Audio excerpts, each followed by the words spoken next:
Ravshan dostoni. Ravshan dostonini boshqa baxshilar singari Ergash Juman Bulbul o'g'li ham kuylagan.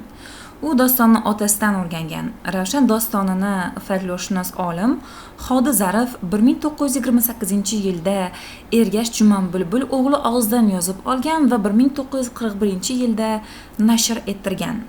Ravshan dostondan parcha. Burungi o'tgan zamonda el yurti omonda, Buxorodan tomanda, taka yovmit deganda, yovmit elida Chambilning belida Go'ro'g'libekning davrini surib, dushmanning dodini berib o'tdi. 40 yigitni yig'dirib, silosin to'n kiydirib, kuniga kechkisin sergo'sht qilib, sermoy palovga to'ydirib, semiz qo'ydan so'ydirib, ko'pkarisin choptirib, olomonga ola sarpo yoptirib, elu xalqning ko'nglini toptirib, Yunus bilan misqol parini Ko'hqofdan, Iran bog'idan keltirib umr o'tkazar edi. Go'ro'g'libekning farzandi bo'lmadi. Hasanxonni Vayangandan, Avazxonni Xunxordan olib kelib, ikkovini ulim deb, iskasam gulim deb, jonu dilim deb tobutimning chegasi, eri yurtimning egasi, o'lsam merosxo'rim deb, ikkovi bilan ko'nglini xush qilib, shularga bino qo'yib, bolam, bo'tam deb parvarish qilar edi. Avazxonni og'a Yunus Pari o'g'lim deb yoqasidan solib, etagidan olib edi. Hasanxonni misqol Pari yoqasidan solib, etagidan olib edi. Parilar ikkoviga bino qo'yib, bolam deb suyib, har qaysisi o'z uylarida parvarish aylab, tarbiyat qilar edi. Ikkovini katta qildi. Avazxon bilan Hasanxon ham sher, haybatli, yo'lbars kelbatli, qoplon yurakli, arslon bilakli yigitlar bo'ldi. Go'ro'g'libekning ham o'g'illaridan ko'ngli to'ldi. Hasanxon Arzurumdan xon dallini olib qochib, 40 kun shohona to'ylar berib, o'z rasm-rusumlari bilan oldi. Avazxonga Gulqiz degan bir barnos suluvni olib berib, uyiga tushirib berdi. Davrini surib yuraverdi. Hasanxonga xon dallidan bir o'g'il paydo bo'ldi. Go'ro'g'libekning to'ylar qilib otini Ravshanbek qo'ydi. Go'ro'g'lining otasining oti Ravshan edi. Otamning oti yo'qolmasin deb Ravshanbek qo'ydi. Avazxon 1-2 yildan so'ng qizli bo'ldi. Go'ro'g'libek quvonib, suyunib, munga ham to'ylar qilib otini Gulanor qo'ydi. Enagalar parvarish qilib boqib, bachalarni tarbiya qilib katta qildi. Bachalar birdan 2ga kirdi. Ota-ena deguday bo'ldi. Oshu non bersa yeguday bo'ldi. U yoq bu yoqqa borib kelguday bo'ldi. 2dan 3ga, 4ga kirdi. Ikkovini bir maktabga berdi. Ikkovi ham o'qib mulla bo'ldi. Kunlardan bir kun Go'ro'g'libek parilar bilan o'tirib edi. Ravshanbek ayni 13 yoshida, zarli qalpoq boshida, yuzi yarqirab, eshikdan salom berib bordi. Go'ro'g'libek Ravshanbekni ko'rib, dimog'i chog' bo'lib, parilarga qarab aytdi: "Xo'p parilar, mening ko'nglimga bir gap keldi. Sizlarga aytayin, sizlar nima deysizlar? Mening o'zimga shu ishim juda xush keldi. Sizlarga ham xush kelar. Men Avazxon bilan Hasanxonni quda qilayin, Gulanarjonni Ravshanxonga fotiha qilayin. O'zim sovchi bo'layin, bugun borayin." Unda parilar: "Juda yaxshi bo'ladi. Bizlarga ham bu so'zingiz yoqdi. Yaxshi aytdingiz bu gapni", deyishib, quvonishib qoldi. Gulanor ko'p suluv, yaxshi suratli, shirin so'zli, quralay ko'zli, uzun bo'yli, xush xayol, zehni tez, serfahm qiz edi. Ravshanbek uning bilan maktabda birga o'qiganida ko'zining ostiga bosib qo'yar edi. Go'ro'g'libekning bu so'zi Ravshanbekka ham yoqib qoldi. Ichida qizini bersa yaxshi, bu qizni bermasa bobomning so'zini sindirar deb qo'ydi. Go'ro'g'libek parilar bilan maslahat qilib, Avazxon o'g'lining qoshiga sovchi bo'lib boraverdi. Shunda Ravshanbek qoralab bobosining orqasidan boraverdi. Go'ro'g'libek bol avazga qarab, murtini burab bir so'z aytayotir. "Otang keldi sening so'zing olmoqqa, ko'nglidagi sirni bayon qilmoqqa. Shul sababli mehmon keldim uyingga, Hasanman, o'zingni quda qilmoqqa. 7 yoshda olib keldim o'zingni, qo'limda ko'p yeding oshi tuzimni. Otang keldi, bolam o'zingga sovchi, Ravshanga ber Gulanorday qizingni. Otangning farzandim, tilin olinglar, Hasanman, o'zingni quda qilayin. Ravshanga ber Gulanorday qizingni, Yovmitning eliga to'ylar berayin." Shunda Avazxonning achchig'i keldi. Polvonning qahri kelib, ajdarday to'lg'anib, ko'zlari olovday yonib, Go'ro'g'libek otasiga qarab bir so'z aytayotir. Yigitlar ichida menman o'dag'a, bedovga yarashar oltindan tog'a. Ravshanga bermayman Gulanarjonni, qizim tugul kuchugimdan sadag'a. Ota javobingni berdim, jo'nagin. Mundan keyin sovchi bo'lib kelmagin. Har kimni tengiga qo'shda vallamat, menga munday tuzsiz so'zni demagin. Eshitib ol, ota aytgan so'zimni, o'zim o'lmay, g'anim bosmas izimni. Bermayman Ravshanga Gulanor qizimni. Men Hasanga teng qilmayman o'zimni. Ravshanbek darchaning orqasidan turib edi. Bu so'zlarni eshitib, bir umrda sovuq shamol yemagan bola emasmi? Sovuq so'z tugul bolaning o'mganidan bir jazoyil teshilib o'tganday bo'ldi. Ravshanxon tovushning boricha vo deb baqirib, yig'lab qaytaverdi. Bola shu yig'lagancha ko'chaning yuzi bilan borayotir edi. Ravshanbekning yig'lagan tovushi og'a Yunus Parining qulog'iga yetdi. Pari aytdi: "Qanday bola ekan ko'chada yig'lagan?" Shunda qarasa, o'zining ko'rar ko'zi, so'zlar so'zi, o'z joniga teng ko'rib yurgan Ravshanbek bolasi yig'lab kelayotir. Yugurib borib, qo'ltig'iga qisib, ko'zining yoshini betidan artib, "Bek Ravshan bolam, nega yig'laysan?" deb so'rab turdi. Shunda Ravshanbek dim o'pkasini bosolmaydi. "Ha, bachchag'ar avaz" deb aslo tura olmaydi. Og'a Yunus Pari: "Ey bolam, avazni nega urishasan? Menga aytgin, anglab bilib olayin" desa, bola har o'ksiydi, gapira olmaydi. Ena, avazing, qizimni bermayman, mening tengim emas" deb bizni quzg'un o'zini lochin tutdi. Bachchag'ar avaz bizdan ortiq bo'lib ketibdi. Shu avazdan kam bo'lsam, cho'llarga boshimni olib ketaman. Qo'yaver endi. Chambilda turmayman. Shu chambilni avazga berdim, deb bola dim o'pkasini bosolmaydi. Shunda Yunus Pari kulib, Ravshanbekning so'zlariga hayron bo'lib: "Ey bolam, Ravshanjon, muddaong avazning qizi Gulanor bo'lsa, aslo g'am yema, qizi borning nozi bor degan shunday deydi-da. Unga sen xafa bo'lma. Mana men borayin otangning orqasidan. Uning qizida nimasi bor ekan, tortib olib bersam ham Gulanorni senga olib beraman. Qani men borayin, bermayman degan avazni ko'rayin. Shu avazni qizini bermaydigan" deb og'a Yunus Pari bormoqchi bo'laverdi. Shunday qarasa, Ravshanbek juda otashin. Shunda Pari ko'nglida bu bola achig'i bilan bir yoqqa ketib qolmasin deb xosiyatli uzugini ovunib o'tirsin deb qo'ldan olib Ravshanbekka berdi. "Ey Ravshanbek, shu uzukka qarab o'tir. Men borib avazning qizi Gulanarjonni senga fotiha qilib, to'y taradodini qilib darrov kelaman" deb Pari ham turib ketdi. Endi Ravshanbek ko'zining yoshini artib, shunday Niginga qarasa, Niginning yuzida xati bor edi. Yer yuzida jami Parini bandiga olgan duoli yozuv bor. Olam mamlakatiga bermaydigan xosiyati bor. Har yerda suluv barnoq qiz bo'lsa, oti bor. Ba'zi juda nozik uzuk suluvning ham oti bor, ham surati bor. Shu uzukning bir chetida Qoraxon podshoning qizi Zulxumor degan bir qizning oti bor, ham surati bor. Ana endi bola buni ko'rib Zulxumorga g'oyibona ko'ngil qo'yib, ishqiboz bo'lib o'ziga o'zi aytdi: "Kele, avazning qizi bo'lmasa Qoraxonning qizida. Avaz qizini bermadi deb mening yig'lab yurganim qanday?" deb g'ayrati kelib, otasining Jironqush degan oti bor edi. Urushga minadigan shu Jironqushning oldiga keldi. Jironqush ham shunday ot. 4 oyog'i teng tushgan, biqini yoziq keng tushgan, qarchig'ayning havosi tekkan. Shu otni yetaklab olib chiqib, yakkamixga boylab otni egarlab turibdi. Bekning oti po'lat suvliq chaynadi. Qizil kiyib, gulday bo'lib jaynadi. Ilon tili yashin turli xanjarni obro' ber deb xipcha belga boyladi. Tomosha qiling xon Ravshanday polvonni Shirvonning yurtiga talab ayladi.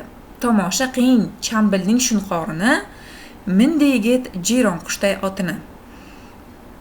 Yig'latib otasi Hasan mardini, qon yig'latib xon dalliday silovni.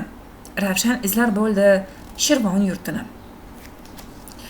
Ravshanbek otni hovlidan chiqarib, ota-onasidan g'oyibona rozi bo'lib, ko'chaning yuzi bilan odamlarning izi bilan gulday jaynab, suqsurday bo'ylab, parvoz aylab, taraqqos bo'ylab Ostida jiyronqush oti har usulda o'ynab borayotir. Hasanxon darvozabon bilan do'st edi. Doim darvozabonning oldida o'tirar edi. Ikkovi birovning so'zini talashmas edi. Hasanxon jo'rasi bilan gaplashib o'tirsa, Ravshanxon otasining ustiga borib qoldi. Unda Hasanxon polvon yolg'iz bolasi ko'zining oqi bilan qorasi Ravshanxonni tanib, jiyronqushning jilovidan ushlab ko'zini yoshlab, "Hay-attang" deb barmog'ini tishlab, yolg'iz farzandiga qarab bir so'z dedi. "To'rasan Ravshanjon, chambil elinga, keskir isfahonni boylab belinga, qo'sh popakli nayza ushlab qo'lingga, otang qurbon bo'lsin shirin tilingga. Yovga ajdahoyim, senga yo'l bo'lsin. Sen bo'lmasang otang holi ne kechar? Sensiz menga falak kafan to'n bichar. Dunyoning bolini zahar deb ichar. Qanday kuni kechar sho'r enang nochor? Harmi yo'g'i borim senga yo'l bo'lsin. Menga aytgin ko'nglingdagi o'yingni, aytgin bolam boradigan joyingni, men bilayin talab qilgan elingni, ayt siringni, qaytarmayman rangni. Ey yolg'iz shunqorim, senga yo'l bo'lsin."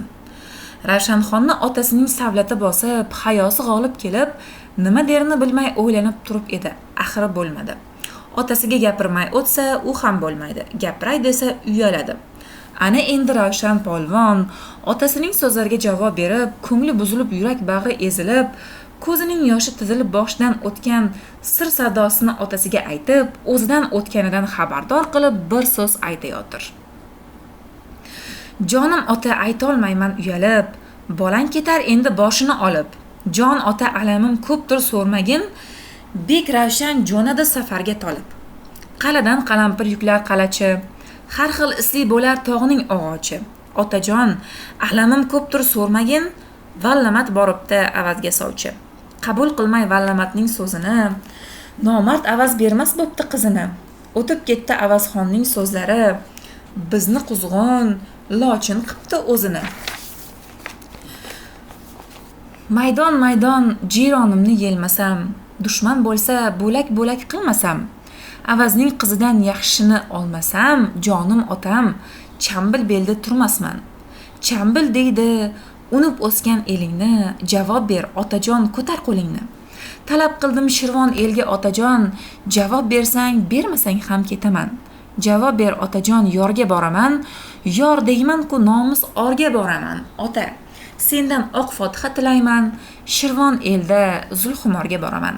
Hasanxon bu so'zlarni eshitib, "Hay attang" deb barmog'ini tishlab, ko'zini yoshlab, o'g'liga ne derini bilmay qoldi. Shirvonning eli 3 oylik yo'l, 2 ora suvsiz cho'l, u yog'i dushman el. Yolg'iz bola yovdan yomon, uzoqroq bozorga yuborgisi kelmaydi. Hasanxon bechora o'g'lining jamoliga, nodaday o'sgan kamoliga ko'zi to'ymay, ichi g'amga to'lib, rangi gulday so'lib, yolg'iz bolasidan ayrilib qololmay oh tortib, "Ravshanjon, axir mening uyimni motamxona qilib, meni tashlab ketar ekansan-da" deb turib, asli mard emasmi? Kel, tavakkaldi deb o'zi dildorlik berib, o'g'liga qarab, necha yerdan misol keltirib, nasihat qilib so'z aytayotir. Paydo bo'lding 2 gavhar donadan, parvoz qilib uchding manzil xonadan. Avval aytgan nasihatim Ravshanjon, kechsang yomon bo'lar ota-onadan. Eshitib ol, otang sho'rning arzini, elida sarg'aytding gulday tarzini. Bir qiz uchun unutmagin bizlarni, unutma otang ham onang qarzini. O'zingdan pastlama, har yo'lga ketma, bolam aytgan nasihatim unutma. Oldingdan kim chiqsa besalom o'tma, bir g'aribni ko'rsang zinhor og'ritma. Qo'lingdan kelgancha chiqar yaxshi ot, yaxshilik qil bolam, yomonlikni ot. Nasihatim yod qilib ol yolg'izim, yolg'iz yursa chang chiqarmas yaxshi ot. Hasanxon polvon mard emasmi? Bolasiga qarab oq fotihani betiga tortib, "Bor bolam, manglayingni Xudo ochsin" deb qolaverdi. Ravshanbek otasidan duo olib, otining boshini solib yo'lga ravona bo'lib ketaverdi. Ravshan tog'u toshlar, cho'l va biyobonlarni bosib o'tib Shirvonga keladi. Bu yerda bir kampirga o'g'il bo'lib yurib, kunlarning birida shaharni aylanar ekan, bozorning ustidan chiqib qoladi. Zulxumorning qalpoq kiyib har bozor kuni yigitlarga sotishni rasm qilgani, bozordagi ko'shkning ustida yuzini ochib o'tirishi, yigitlar ko'rmanasiga bir lagan tilla hadya qilib, uni tomosha qilishlarini bilib oladi. Ravshanbek bozorning ustidan kelib qolib, yorim Zulxumorjonni ko'raman deb, dimog'i chog' bo'lib, vaqti xush bo'lib, bozordagi odamlarga qarab bir so'z aytib turibdi. Uzoqdan kelayotibman, g'amning loyiga botibman. Ey yoronlar, birodarlar, men yorimni yo'qotibman. Ey yoronlar, birodarlar, haloyiq, men yorimdan adashibman. Elda davron surgan bormi? O'z davriman yurgan bormi? Bizning yorni ko'rgan bormi? Yor daragin bergan bormi? Toblan, zulfin o'rgan bormi? Yorman suhbat qurgan bormi? Yoki birga yurgan bormi? Bog'idan gul tergan bormi? Bizning yorni ko'rgan bormi? Yor daragin bergan bormi? Shunday asov toyday yorni qo'lga keltirsam deb keldim. Oshiqligim shu barnoga endi bildirsam deb keldim. Eldan o'zgan chin suluvni ishqib ildirsam deb keldim. Aytganima ko'nmasa-chi, aldab ko'ndirsam deb keldim. Bizning yorni ko'rgan bormi? Yor daragin bergan bormi? Pas-paskina past ko'chalar, holim bilmas bir nechalar, bedov mingan boyvachchalar, bekvachchalar, qalpoq bozori qaysidir? Bozor kelgan bozorchilar, yo'lni kezgan guzarchilar, tinmay elni kezarchilar, jo'n savdoni buzarchilar, qalpoq bozori qaysidir? Mardikorlik ish bozori, cho'yan bozor mis bozori, manov pishiq g'isht bozori, qassob bozor go'sht bozori, qalpoq bozori qaysidir? Changib yotgan un bozori, qo'qib yotgan jun bozori, anov mursak to'n bozori, pichoq bozor qin bozori, qalpoq bozori qaysidir? Anovi qovun bozori, baqqollik sovun bozori, salloq sotib kalla pocha, qassobga tovon bozori, qalpoq bozori qaysidir? Chetda turgan qo'y bozori, yilqi bozor, to'y bozori, qurt bilan sarimoy bozori, qog'ozdagi choy bozori, qalpoq bozori qaysidir? Bo'z bilan alak bozori, attorda elak bozori, rang bo'yov lok bozori, paranji jelak bozori, qalpoq bozori qaysidir? Bug'doy ham arpa bozori, paxtali ko'rpa bozori, qo'y teri surpa bozori, ser savdo turpa bozori, qalpoq bozori qaysidir? Echki ham uloq bozori, telpak ham tumoq bozori, kavob qovurdoq bozori, nasiya emas naq bozori, qalpoq bozori qaysidir? Ravshanbek qalpoq bozori qayerda deb baqirib borayotir edi. Shu yerda bir nashavand turib edi, kayfi uchib ketdi. Ravshanbekka qarab aytdi: "Ey o'zbek, muncha baqirasan, kayf degan narsadan qolmadi-ku. Sen o'zing burun ham hech bozorga boribmiding? Ilgari bozorni ko'ribmiding?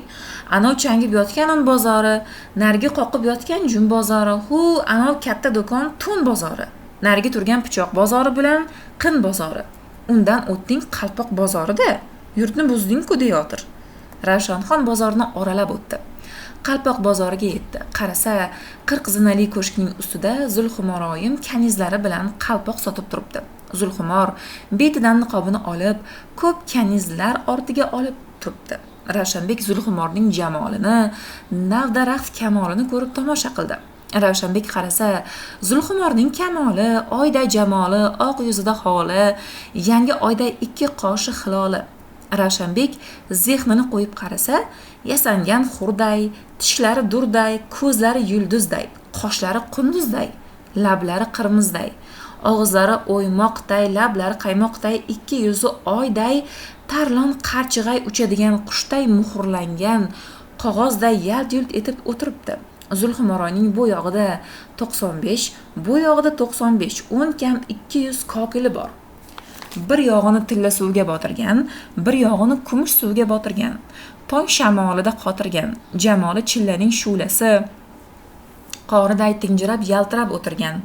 Ana Zulxumorning ko'zi javdirab, zulfi shovdirab, zulfining shu'lasi yuziga ursa, yarq-yurq etib, betining shu'lasi g'azalday zulfiga ursa, yashin tushganday bo'lib o'tiribdi.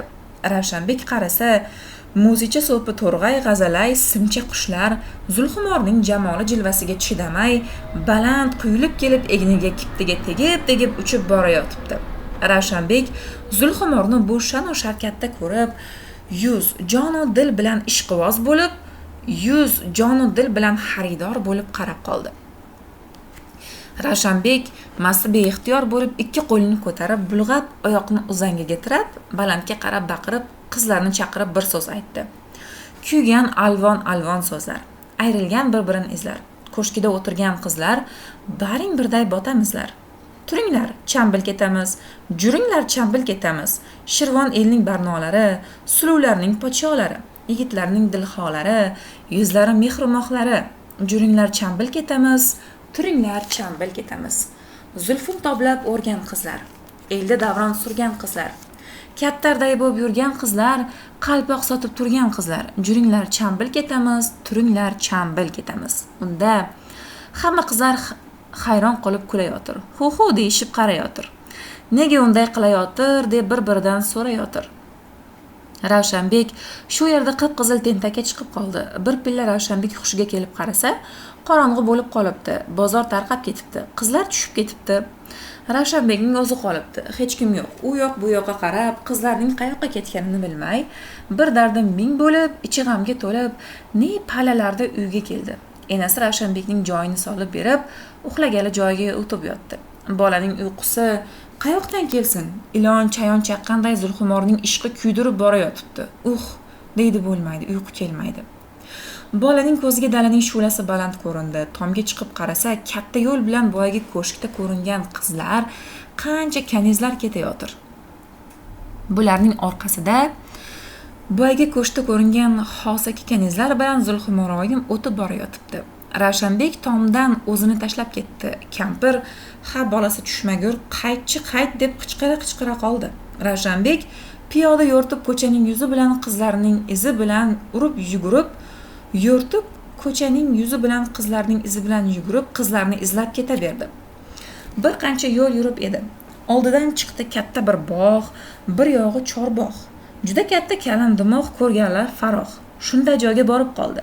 Qarasa, ko'p qizlar ancha sarvinozlar, beadad kanizlar hayhaylashib 11, 5 to'p bo'lib bir xil oz, bir xil ko'p bo'lib yuribdi. Sayilboq qilib. Ravshanbek bildi, kechagi qizlar shu yerga kelgan ekan. Ravshanbek astagina pisib borib gulning ichiga yashirindi. Bog'da bitta ham erkak yo'q. Qizlar o'ynashib, qizg'aldoqday yashnashib, bir xillari bir-birlarining bo'yniga qo'lini tashlashib yuribdi. Qizlar bir bazmlar tapir-tupur o'yinlar qilayotir, qizig'i keyin bo'layotir. Shu asnoda bir to'p qizlar o'ynashib, kulishib, gul terishib, talashib, yashirinib yotgan Ravshanning ustidan chiqib qolishadi. Begona yigitni ko'rgan qizlar dod-voy solib Zulxumorga xabar berishadi. Zulxumor yigitning kim, qayerlik ekanini, nimaga kelganini so'rab, ko'rmanasini olib kelishga oqqiz degan kanizini jo'natadi. Ravshan tillasi yo'qligi uchun momosi Yunus Pari bergan sehrli uzukni ko'rmana sifatida Zulxumorga yuboradi. Qiz uzukni tomosha qilayotib, unda o'z ismi va suratini ko'radi. Uzuk sehrli ekanini bilgach, bunday uzuk har kimda ham bo'lavermasligini o'ylab, yigitni huzuriga olib kelishlarini buyuradi. Qizlar Ravshanni olib kelishgach, Zulxumor avvalo uzuk ko'zidagi yozuvni taqdirning bitigi deb bilganidan, ikkinchidan yigitning chin oshiq ekanini sezib, yoqtirib qolganidan uni qabul qiladi. Bir necha kunni Ravshanbek Zulxumor bilan shod va xurram o'tkazdi. Ravshanga ko'ngli ketgan, lekin e'tiborni qozona olmagan hasadgo'y oq qiz Zulxumorning Ravshan bilan ekanini onasiga aytib beradi. Onasi bu gapni Qoraxonga yetkazadi. Ravshanni bandi qiladilar. Podsho uni osishga buyuradi. Shunda Shirvon kattalari yigitni o'ldirishga shoshmaslik kerak. Yosh, aqlli va botir yigit ekan. Uni 40 kun zindonga tashlasak, so'ng chiqarib dinimizga kirishni so'rasak, ko'nsa sizga kuyov qilsak, ko'nmasa osaverasiz deb maslahat berishdi. Bu gap podshohga ma'qul kelib, Ravshan zindonga tashlandi. Zulxumor kanizlari bilan bir hovliga qamalib, 500 sarboz qorovul qo'yildi. Qiz Ravshan bilan yashirincha maslahatlashib, uning ota-onasiga xat yozadi. Zulxumaroyim o'z qo'li bilan bu xatni bitdi. Hasan Mardning o'g'li Xon Dallining jonu dili. Otibek Ravshan Shirvon mamlakatiga kelib bandi bo'ldi. 40 kun muhlat qilib zindonga soldi. Shu 40 kunning 19 kuni o'tganda shu xat bo'ldi. Namoz shomda bitildi. Tong o'tmay Chambilbelga To'ramning eliga yetadi. Ravshanning murabbiylari bo'lsa, kelsa ayirib olsa. Xatni mahkam qildi, o'rab berkitib, bir narsa zarar qilmasda, yomg'ir bo'lsa, sahar vaqti don-dalli yolg'iz bolasi, ko'zining oq u qorasi Ravshan bolasini sog'inib dalaga chiqib bora turib, "Voy Ravshan" dedi. Buni jonivor mayna eshitib, shul ayol Ravshanbekning enasi ekanini bilib, bir qiqirlab qattiq sayradi. Buni Xondalli eshitib, maynaga qarab bolasini so'rab bir so'z deb turibdi. Sahar vaqti mayna gulday jaynading, osoyishta tanda jonim qaynading. Hayron qoldim dovushingdan maynajon, ne sababdan mayna bunday sayrading? Sen bunday sayraysan, jonim olasan, men endi har xayolga solasan. Ne sababdan mayna bunday sayrading? Joningni achitib dovush qilasan. Bulbul oshna bo'lar bog'ning guliga. Mayna yetdi talab qilgan eliga. O'tirgan joyidan uchib shu mayna kelib qo'ndi Xondallining qo'liga. Xondalli qarasa qushning dodi bor. Ko'p uzoqdan qistagan holati bor. Xondalli qo'liga olib qarasa maynaning bo'ynida arza xati bor. Xondallidan xatni olib o'qib, voqeadan xabar topgan Hasanxon Go'ro'g'lining girko'k otini minib zudlik bilan Shirvonga jo'nashga qaror qildi. Xatdan ayon bo'lishicha, Qoraxon bergan 40 kunlik muhlatning roppa-rosa 20 kuni o'tgan. 20 kundan keyin Ravshan yo begona dinga kirishi, yo dorga osilishi kerak. Ana endi Go'ro'g'libek shoshib, surinib, yig'lab, emranib, Hasan Mardga oq fotiha berib yubordi. Hasanbek hayt deb g'irko'kni o'ynatib, suvliqni chaynatib, dushmanlarning zardasini qaynatib, Shirvon qaydasan deb yakka tanho savab ketib borayotir. Hu deb ketib borayotir. Sovutini bo'kratib, qalqonini do'ngtarib, yo'lga tushdi Mard Hasan Shirvon elin axtarib. Ot borada arillab, otgan o'qday parallab, ot alqini tong shamol mis karnayday zarillab. Suvsiz cho'lda g'irko'k ot borayotir parillab. Tonglar otib boradi, kunlar botib boradi, suvsiz cho'lda Mard Hasan yakka ketib boradi. Dushmanlarning qonini bo'z tuproqqa qotsam deb, Qoraxonday podshohni yerman yakson etsam deb, Shirvon elning to'rasin yuragin qon etsam deb, Bek Ravshanning ustida katta to'fon etsam deb. Qulon yurmas yerlardan quvib o'tib boradi, bulon yurmas yerlardan buvib o'tib boradi. Qarsoq yurmas yerlardan qalqib o'tib boradi. Bo'ri yurmas yerlardan bo'zlab ketib boradi. Polvon Hasan dovushin so'zlab ketib boradi. Bek Ravshanni tinmasdan izlab ketib boradi. Yo'lbars yurmas yo'llardan yo'rtib o'tib boradi. Bek Ravshanning alamin tortib o'tib boradi. Hasan Mard yo'lini qichab ola bersin. Shirvonga yaqin kela bersin. Shu so'z shu yerda qola bersin. Endi Ravshanxonning enasidan eshiting. Ravshan Shirvon elida o'g'il tutingan kampirning avval 6 o'g'li bor edi. 6ovi ajdaho edi. Har biridan Qoraxon podshoh qo'rqar edi. 6ovi 6 yerda qala qo'rg'on qilib turar edi. 6 o'g'li o'lib ketdi. Kampir bolalarning o'tiga kuyib, yonib, o'rtanib, tutanib jizig'i chiqib qolgan edi. Ravshanbekni o'g'lim deb o'lsam merosxo'rim deb qo'ygan edi. Bu ham podshoga bandi bo'lib kampirning avvalgi alamlaridan shuni so'tdi. Ana shu kampirning katta o'g'lining bir nonxo'r polvoni bor edi. O'zi juda zo'r edi. Urush-surush bo'lsa mingga barobar edi. U polvonning otini Aynoq kal der edi. Lekin o'zlari 4 og'a-ini edi. To'rtovi ham kal edi. Bari ham bohunar edi. Kattasi Aynoq kal zo'r edi. Aynoq kal shunday edi. Ot, tuya, arava ko'tara olmas edi. Doim bir yoqqa ko'chmoqchi bo'lsa piyoda ketardi.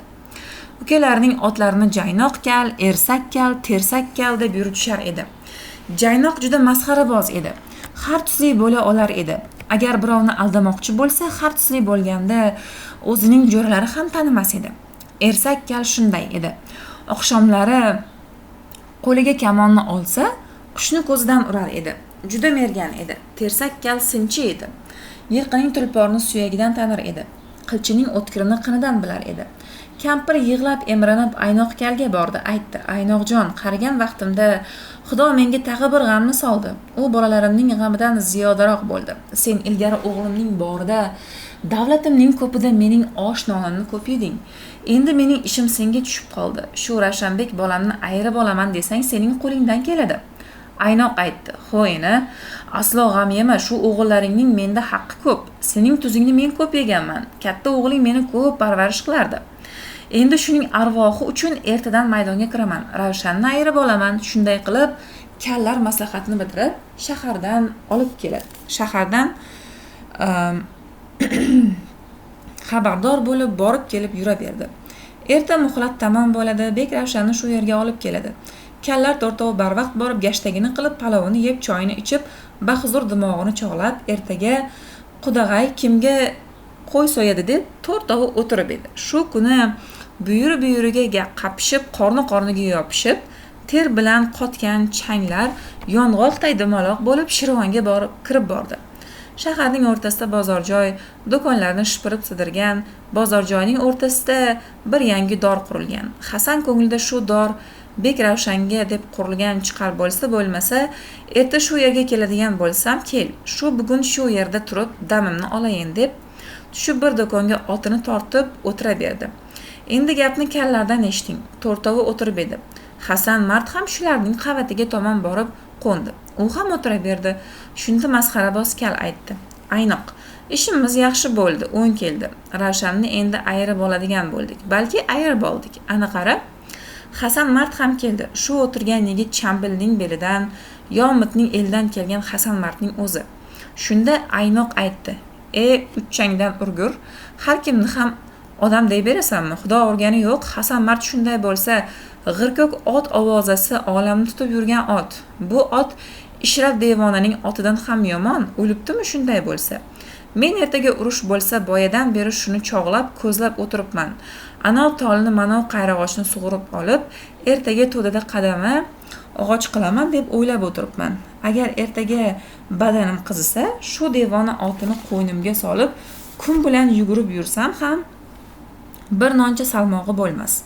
Qanday qilib bu Hasan mard bo'ladi? U g'irko'k ot bo'ladi, deb ukasini urishdi. Shunda Tersakka qarab aytdi. Tersak, shu odamni sen bir sinla qani? Qayoqning odami ekan? Agar sening ham didingga kelmasa, undan keyin qo'yamiz. Tersak damini ichiga olib, tishini tishiga qo'yib, kiprigini qoqmay tikilib qoldi. Turib ancha vaqtdan keyin damini chiqarib, dedi. Ersak aytdi. Tersak, sinladingmi?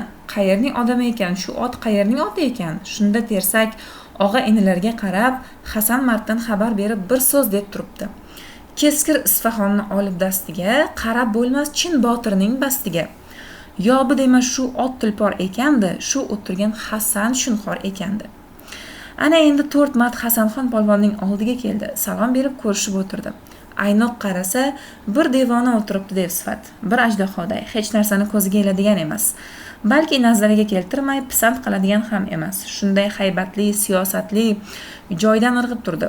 Ukalari ham tura keldi. Mard Hasan bilan quchoqlashib, qaytadan ko'rishib aytdi. Yaxshi kelibsan, jo'ra. Juda yaxshi kelibsan. Bizlar ham shu yerda Ravshan keladi deb sening o'g'ling uchun o'tiribmiz. Ana endi sen kelding, ishimiz o'ng keladi. Endi jo'ra ertaga Ravshanxonni shu yerga haydab keladi, nasib qilsa talatob bo'ladi. Taxti vayron bo'ladi deb Hasan mard bilan kallar suhbatlasha berdilar. Aynoq ukalarini yuborib g'irko'k otga beda yem oldirib keldi. Hasanxon polvonga palov, go'sht, manta, barak berib siylab ziyofat ustiga ziyofat choyini damlab, g'irko'kni yemlab, ertaga urushning g'amini g'amlab, xotirini jamlab o'tiraverdi. 40 kun muhlat tamom bo'ldi. Qoraxon podshoga taqsir podshoyim kechagi gunohkorning muhlati bitdi, ajali yetdi. Endi olib borib dorga osib, boshini kesib dodini bermoq kerak deb bir amaldor arz qildi. Ravshanjonni zindondan chiqarib, bo'yniga gul zanjir solib, tevaragini ko'p dushman olib, bo'taday bo'zatib, ko'zini boylab, ko'p zulmlarni aylab kelaverdi.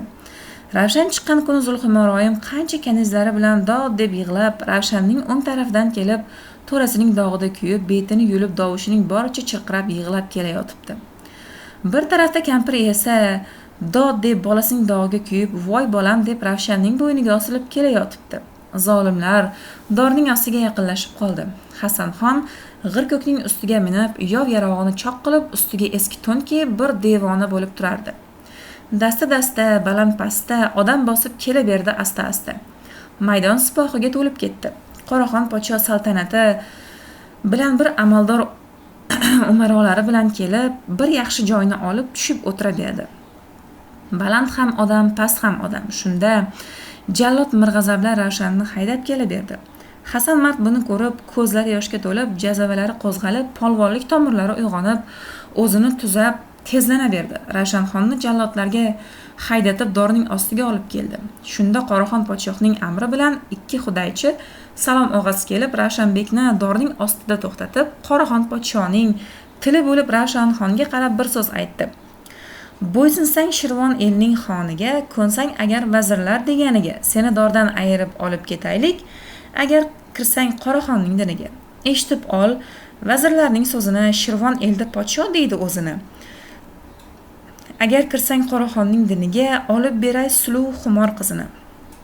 Shunda Ravshanxon polvon vazirlarning bu gapini eshitib qahri kelib, ilonday zahri kelib, sen aytgan odaming men emasman, o'limdan qo'rqadigan odaming boshqadir deb Shirvonning amaldorlariga qarab bir so'z aytib turibdi. Sen aytgan odaming zolim men emas, bir nechalar o'z holini chengamas. Men o'lmasam o'z elimdan kechmayman, aziz boshing oyog'imga teng emas.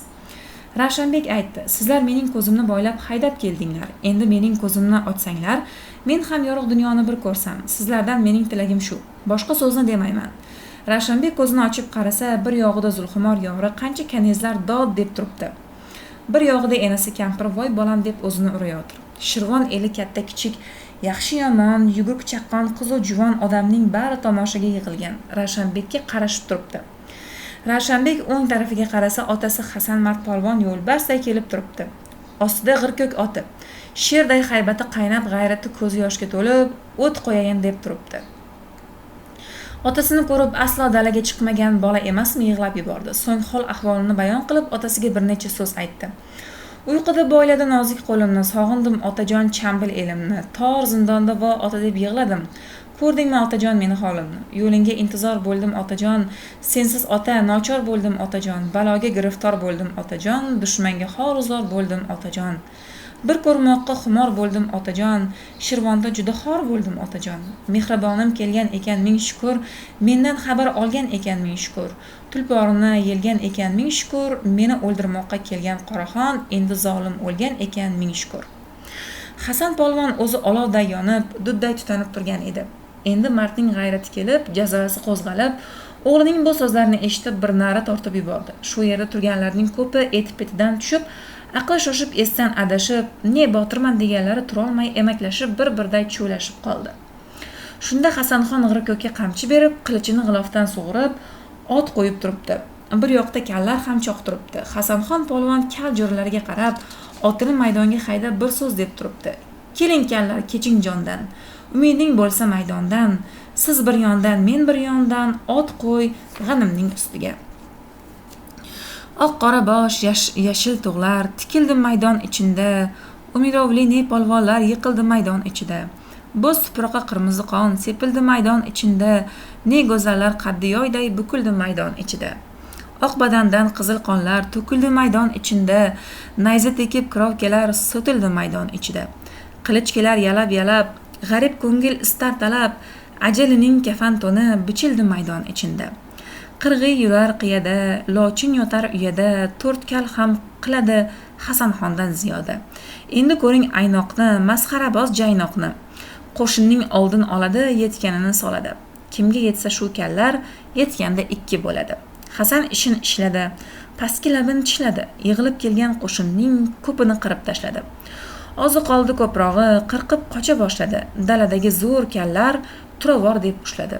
Yig'ilib qo'rqib elansa, o'xshatib 3-4 mushladi. Hasan vaqtini xushladi, ishni yaxshi ishladi. Ostidagi g'irko'kni Mart Hasan kishkishladi. Og'zini ochib g'irko'k ot nechovini tishladi. O'zi qirgani ozmidi, oti ham urush boshladi. Bu so'zni aytib turgan yov tura qocha boshladi. Endi ko'ring Qoraxon bo'lib qoldi sargardon. Podshoga vahim tushdi, endi yuragi shishdi. Otin minib Qoraxon qo'shindan chiqqa qochdi. Qoraxon shoh uzamay Hasanxon ko'zi tushdi. G'irko'kka qamchi qo'shdi, quvib keynidan tushdi. Og'zini ochib g'irko'k ot Qoraxonga yetishdi. Endi Hasanxon polvon g'irko'k otin yeldirdi, zo'rligini bildirdi, quvib yetib ortidan Qoraxonni o'ldirdi. Ana endi Hasanxon polvon Shirvon odamlaridan omon tilaganlarga omon berib, qo'shinning u yoq bu yoqqa qochganlarini yig'ib, hammasi bir yerga uyilib, qilich sadoqlarini bo'ynlariga solib kelib, Hasanxon polvonga elanib, yolvorib itoat qildi. El yurt omon bo'ldi. Shirvon kattalari, maslahatdor kayvoniylar, kengashboshlar Zulxumorda Ravshanbekni Hasan polvonni 4 ta jo'rasi Aynoq, Jaynoq, Ersak, Tersak kallarni izzat ikromlar bilan shaharga olib jo'nadi. Endi Shirvon mamlakatiga shodiyona qo'ydirib, Qoraxon podshoning xazina dafinalarini bo'shatib, elni yig'dirib, ochni to'ydirib, yalang'ochni kiydirib, bolabon g'ijjak, karnay surnay qo'ydirib, 40 kun to'y qilib, Zulxumaroyni Ravshanxonga nigoh qilib berdi. To'y tarqadi. Hasanxon polvon Shirvonning katta kichigini yig'ib, shu Shirvonni kallarga topshirdi. Aynoq jo'rasini Shirvon shahriga podshoh qildi. Ukalarini vazir mahram qildi. Zulxumaroyimni olib, Ravshanxon polvon yo'lga tushdi.